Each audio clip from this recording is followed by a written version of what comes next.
అధికార పార్టీతో కూడి మాకు అన్యాయం జరుగుతుంది. సభ్యు కాదు, ఇది సభ్యు కాదు. మేము అక్కడ ఉండే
చూపిస్తాను రండి సార్. నాకు కళ సార్, ఒకసారి రండి సార్ మీరు.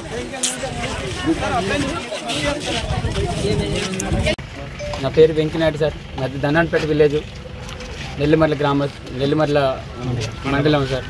సార్ నేను ఆర్మీలో 24 సంవత్సరాలు సర్వీస్ చేసి కష్టపడి కట్టుకున్న నా ఇల్లు సార్. నా కళ సార్. నా కళని ఈరోజు అందరూ అపోజిషన్ పార్టీ మీద వరకు ఎంత బలం ఉందో నాకు తెలియదు సార్. విధ్వంసం చేసి వచ్చి నా ఇల్లుని, నా గోడని అంతటిని కూల్చేశారు సార్. ఈరోజు నాకు మాట్లాడడానికి ఏం మాటలు రావట్లేదు చెప్పడానికి. ఎందుకంటే నేను 24 సంవత్సరాలు ఐస్ పర్వతాల్లో కూడా సర్వీస్ చేసి వచ్చి నా ఇల్లుని కూల్చుకున్నాను సార్. నేను వచ్చిన వెంటనే ఇది పవన్ కళ్యాణ్ గారు, ఎవరు చంద్రబాబు నాయుడు గారు అక్కడ చెప్తుంటారు ఒళ్ళు దగ్గర పెట్టుకొని చేద్దామని చెప్పి. ఇదే కూటమి తాలూకా, కూటమి ప్రభుత్వం తాలూకా అరాచకాలు ఇలాగ ఉన్నాయి సార్.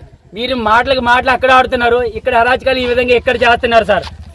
మీకు దమ్ము ఉంటే ఇలాంటివి ఆపండి సార్. ఈ ధనాన్పేట విలేజ్లో ఎన్క్రోచ్మెంట్లు ఎన్ని ఉన్నాయో అన్నింటిని మొత్తం తీపించండి సార్. ఈరోజు నా ఇంటి దగ్గర గ్రామ గంటలు ఉన్న నా ఇల్లుని తీపించారు సార్.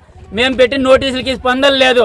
వాళ్ళు ఒక నోటీసు పెడితే నోటీసుతో మొత్తానికి ఆ నోటీసుతో ఇంటికి వచ్చి మొత్తం ఇల్లు గోడలు అన్నీ కూల్చేశారు సార్. కానీ మేము 3 నోటీసులు పెడితే 3 నోటీసులు ఒక్క నోటీసుకి కూడా 7 అగ్రిమెంట్ 7 ఉంటుంది, 6 ఉంటుంది.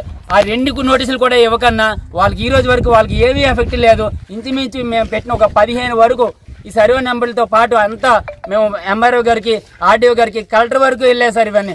కానీ కలెక్టర్ వరకు తెలిసిన తర్వాత కూడా వాళ్ళపైన ఏమీ స్పందన లేదు. మా పైన మాత్రం ఏంది సార్ ఇంత స్పందన? మేము ఏం చేసాం సార్? 24 సంవత్సరాలు కష్టపడి వచ్చింది. నేను ఈ రోజు వరకు రాజకీయంలోకి వెళ్ళడం తెలియదు సార్.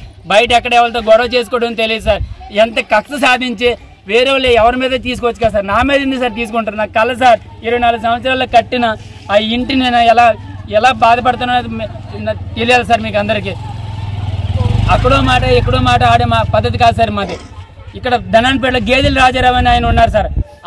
ఆయన మొత్తం కుట్ర పైన మొత్తానికి ఎలాగైనా సరే ఆయన సర్పంచ్కి ఓటు వేయలేదు. అప్పటి నుంచి కక్ష పెట్టుకుని అతని మీద 1,30 లక్షల వరకు ఆయన ఫైన్ కూడా వేశారు, మైనింగ్ కేసు. అలాంటి వాళ్ళని వదిలేసి నాలాంటి వాళ్ళ మీద నేనేం చేశాను సార్? దేశానికి సేవ చేసి రావడం తప్ప సార్ ఇది. అలా కాకుండా ఇంకా ఎన్క్రోచ్మెంట్లకి ధనంపేట విలేజ్లో టోటల్గా చాలా ఎన్క్రోచ్మెంట్లు చేశారు వాళ్ళందరూ కలిపి. పూర్వంభూ భూములన్నీ మొత్తం ఉన్నాయి వాళ్ళ దగ్గర. అలాంటి పూర్వంభూ తాలూకా భూముల తాలూకా అన్నీ ఉన్నప్పటికీ కూడా వాళ్ళ మీద ఏమీ స్పందన లేకుండా ఈరోజు వాళ్ళ గవర్నమెంట్ వచ్చిందని చెప్పి, కూటమి గవర్నమెంట్ వచ్చిందని చెప్పి నా మీద కక్ష తీసుకోవడానికి, నేనేదో వాళ్ళకి ఆ రోజు ఓటు వేయలేదని చెప్పి కక్ష తీసుకోవడానికి నేను మా తమ్ముడి ఇల్లు, నా ఇల్లు, మా తమ్ముడి భార్య కూడా, నా భార్య కూడా ఈ కూల్ చేయడం ఇది ఎంతవరకు సమంజసం సార్? చేయండి సార్, చెప్పండి సార్. సార్ పవన్ కళ్యాణ్ గారు డిప్యూటీ చీఫ్ మినిస్టర్, అక్కడ మాట్లాడడం కాదు న్యాయం కోసం, మహిళలకు న్యాయం చేస్తాను, పబ్లిక్ కి న్యాయం చేస్తాను. నేను ఈ ఇలాంటి మాటలన్నీ విని ప్రజలు, నీకు ఆంధ్రప్రదేశ్ ప్రజలు అందరూ నీకు ఓటు వేశారు.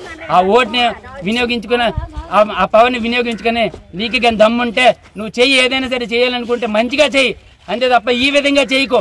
అదేవిధంగా చంద్రబాబు నాయుడు గారు కూడా నేను చెప్తున్నాను, వార్నింగ్ ఇచ్చి చెప్తున్నాను. ఇలాంటి రాజకీయాలు, ఇలాంటి పద్ధతులు చేసి మీరు చీఫ్ మినిస్టర్ అయిపోవడం, చీఫ్ మినిస్టర్ అయిన తర్వాత ఈ విధంగా బాధ పెట్టడం, సామాన్య ప్రజానికాన్ని బాధ పెట్టడం, ఇది ఎంతవరకు సమంజసం? చూడండి, మీరే చూడండి, కళ్ళతో చూడండి. ఓకే, నా సర్వీస్కి నేను ఎంత కష్టపడి బయట భారతదేశం కోసం, దేశం కోసం 24 సంవత్సరాలు సర్వీస్ చేసి వచ్చాను. ఓకే, అలాంటిది ఈ విధంగా నాకు చేసేది? सर राष्ट्रपति द्रौपदी मुर्मू जी आपको भी नमस्कार। आप देखिए मुर्मू जी, आप देखिए राष्ट्रपति द्रौपदी मुर्मू जी, आप देखिए मैं फौज में सर्विस करके आए, आंध्र प्रदेश में ऐसे विध्वंस हो रहा, मेरा घर को पूरा निकाल दिया, घर दीवार गिरा दिया। ये ग्राम कंट है, अगर एनक्रोचमेंट होने से ओके, एनक्रोचमेंट वाला बहुत लोग हैं मेरे गांव में, उन लोग के लिए छोड़ दिया, उनको कम से कम 10-15 बंदा है, लेकिन अभी पॉलिटिकल पावर है अभी, इसलिए अपना वो एगेनिस्ट राजशेखर कौन है